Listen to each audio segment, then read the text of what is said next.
l'invité de la matinale.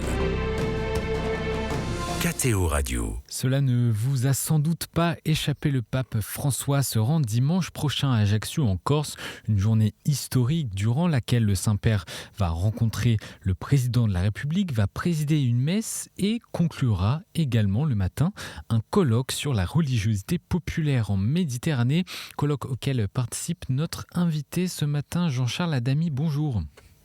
Bonjour.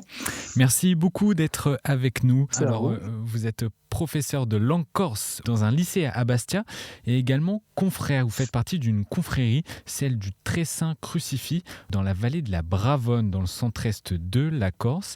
Alors, Jean-Charles Adamy, qu'est-ce que ça signifie d'être confrère ?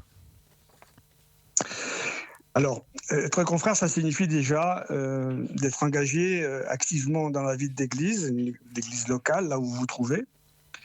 Évidemment, ensuite, ce travail-là, il peut prendre des formes différentes en fonction du lieu, des nécessités, mais l'essentiel pour nous, c'est d'être présent durant les cérémonies, de les animer aussi éventuellement en fonction des traditions cantorales qui existent parfois. Chez nous, c'est le cas. Nous avons gardé de très vieilles traditions cantorales qui sont encore très pratiquées pour tous les offices, aussi bien des vivants que des défunts, que la semaine pascale ou autres événements. Mais en réalité, le confrère est une personne, ou la consoeur, puisque nous sommes dans une confrérie mixte, où le confrère et la consoeur sont engagés dans la vie de tous les jours, dans la vie sociale. Ils participent à faire rayonner le discours et le message évangélique au sein de la société. Et pour cette raison-là, il faut se rendre rapidement actif. Il faut trouver des projets, des activités qui puissent permettre de concrétiser ce que l'amour de Dieu peut nous donner et essayer de construire la façon dont il pourrait se manifester au mieux. Alors, il y a 1001 projets, chacun dans sa vallée, chacun dans sa paroisse, travail, et je pourrais peut-être résumer cette action-là en un mot. Un ancien évêque de Corse qui s'appelait Monseigneur Brunin parlait de civilité chrétienne, et je pense que c'est un résumé qui est pour moi assez parfait. Donc c'est à la fois un engagement dans la paroisse, dans la vie de l'Église, et également plus généralement dans la vie de la société. Oui, tout à fait.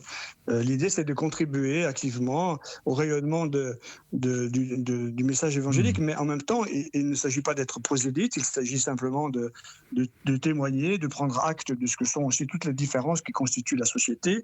Nous n'avons pas l'intention, nous, d'écraser ceux qui ne sont pas croyants ou ceux qui croient en d'autres choses que nous.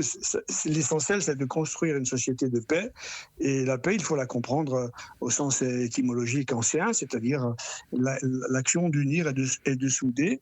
Et je trouve qu'il n'y a pas de meilleur projet pour un chrétien que d'essayer de construire l'unité autour de lui. Vous parliez à l'instant des cérémonies auxquelles prennent part les confréries. Dites-nous en plus de quoi il s'agit et quel est le rôle des confréries. Les confréries sont là où elles se trouvent garantes de ces cérémonies, en fait.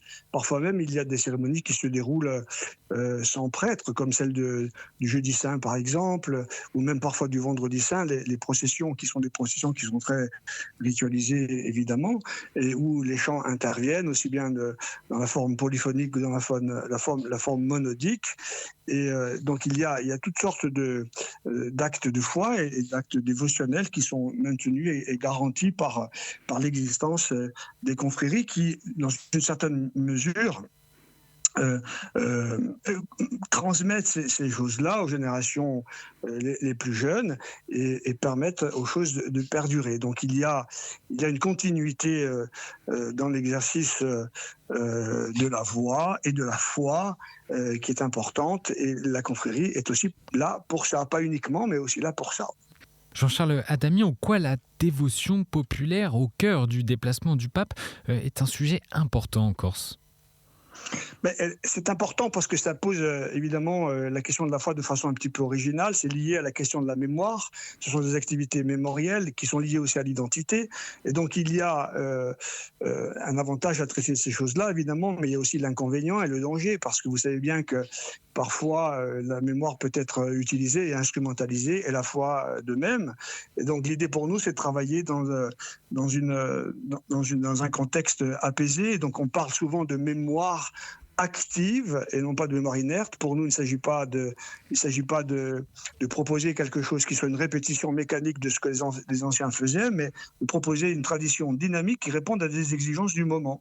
Et si l'exigence est de se rassembler et de faire communauté, alors que la société tout entière aujourd'hui nous propose plutôt d'être dans la dispersion, l'individualisme et l'égoïsme, eh bien ces traditions-là, elles ont un avantage, c'est qu'elles nous permettent de faire communauté et nous permettent surtout de faire église, au sens premier même du terme, c'est-à-dire rassembler.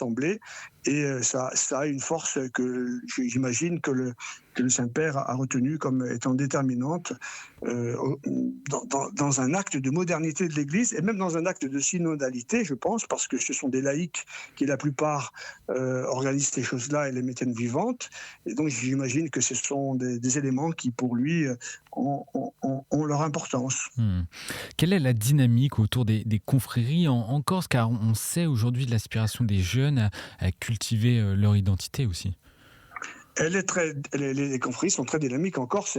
Aujourd'hui, je pense qu'il y en a plus d'une centaine, pour à peu près 4000 confrères et consoeurs mobilisés.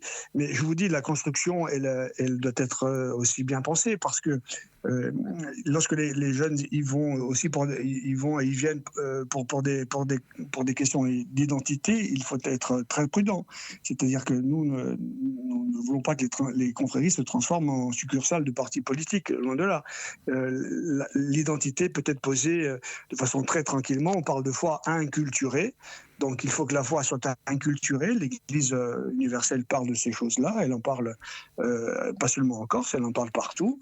Et donc cette identité, là, il faut qu'elle soit mise en partage. Et c'est le travail des confréries que de permettre aux gens de rester eux-mêmes tout en étant ouverts sur le monde. Et ça me semble assez cohérent lorsqu'on se trouve en Méditerranée et que l'on est une île au centre de la Méditerranée occidentale.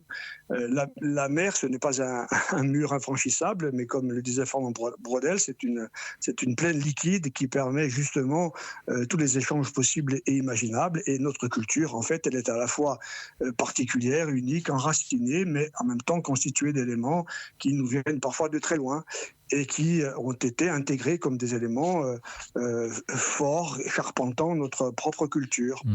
On entend que vous mettez un point d'intention sur une forme de politisation des confréries. Historiquement, la foi catholique et les valeurs de l'Évangile, on l'a compris, sont le fondement des confréries. C'est toujours le cas aujourd'hui?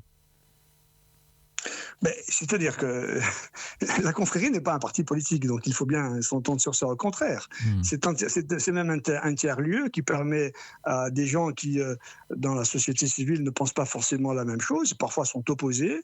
Et le confrère, en particulier, est un faiseur de paix, c'est-à-dire qu'il est là pour rassembler au-delà des différences, parce qu'il serait bien facile de se rassembler en pensant la même chose. La grande difficulté, c'est de se rassembler en ne pensant pas la même chose. Et donc, cette grande différence, qui est aussi le dissensus démocratique, parce que les démocraties ont besoin de vivre par le dissensus, il faut aussi le gérer et le traiter. Et le confrère est là pour ça, il est là pour permettre justement, par l'espace confraternel, qui est une sorte de tiers-espace où les gens se retrouvent malgré leurs différences pour avoir un projet commun autour de leur engagement de foi et de culture. Et donc ça, c'est très important de le rappeler, mais si vous voulez, c'est un exercice qui n'est pas forcément facile, qui demande que les choses soient ritualisées aussi. Et par exemple, dans notre village, nous avons, pour la bannière de procession, nous la mettons aux enchères, mais ce sont des enchères qui sont complètement fictives, c'est ritualisé. Le confrère sait déjà exactement ce qui s'est passé dans la communauté durant l'année. Il va attribuer la bannière, non pas au plus donnant, mais à la famille certainement qui participe aux enchères et qui a eu telle ou telle autre difficulté qu'il a pu cerner tout au long de l'année. Mais pourquoi faire? Pour permettre aux gens d'abord de contribuer tous à l'effort commun et de se rassembler autour de cette bannière qui est un bâton d'union en quelque sorte, et autour d'une ritualité qui permet à chacun de calmer un peu les dissensions et les difficultés. Donc tout ça, ce sont des choses qui sont héritées des temps. La grande tradition rurale nous a donné ça en fait, et il faut le prendre comme un élément de modernité, même si c'est très ancien. Ancien et moderne ne sont pas forcément contradictoires en tout. Il y a des choses qui sont très anciennes qui peuvent servir au mieux vivre ensemble aujourd'hui. Jean-Charles Adamy, vous êtes attaché à l'écologie humaine intégrale. Vous avez des engagements en ce sens. Est-ce que les confréries ont quelque chose à jouer justement sur la question de l'écologie intégrale ? Oui, d'abord l'écologie intégrale, il faut bien s'entendre, c'est pas simplement la question de l'environnement, c'est bien plus large que ça. Mais sur la question plus restreinte de l'environnement, les confréries, particulièrement les confréries rurales, s'attachent véritablement à la préservation de la création. Et nous avons, développé une action importante sur la question semencière, une question qui est centrée sur les variétés endémiques, les variétés agraires en particulier, mais aussi sauvages. Et on s'aperçoit que ces variétés-là, c'est important, je rebondis sur ce que je disais tout à l'heure, sont endémiques à la Corse, mais cette réalité-là, elle nous ramène parfois très loin en Méditerranée, parce que les plantes sont devenues endémiques, mais elles ont d'abord voyagé depuis très loin, parfois même de la mer Noire, et elles sont venues jusque chez nous. Et donc, à la fois par l'écologie tout court et les origines de nos plantes, on traite de l'identité, on traite de la Méditerranée, on traite du lien au monde et on traite aussi de nous-mêmes. On n'a pas vocation à oublier aussi ce que nous sommes, mais on a vocation à conjuguer ce que nous sommes avec ce que nous avons autour de nous. Et qu'est-ce que vous attendez, Jean-Charles Adamy, de la venue du pape François en Corse ce dimanche ? Moi, je trouve que, si vous voulez, c'est une bonne chose s'il pouvait nous rappeler d'abord notre place méditerranéenne, c'est important, et s'il pouvait aussi rappeler que la foi n'a pas vocation à être instrumentalisée et à être idéologisée comme parfois ça arrive, pas seulement en Corse, mais aussi ailleurs dans le monde. Et je pense qu'il a déjà eu des messages assez forts sur ces questions-là, et je pense qu'il renforcerait les confréries en le rappelant, parce que c'est un travail que nous menons au quotidien et nous avons besoin d'être appuyés et vraiment soutenus dans ces démarches-là.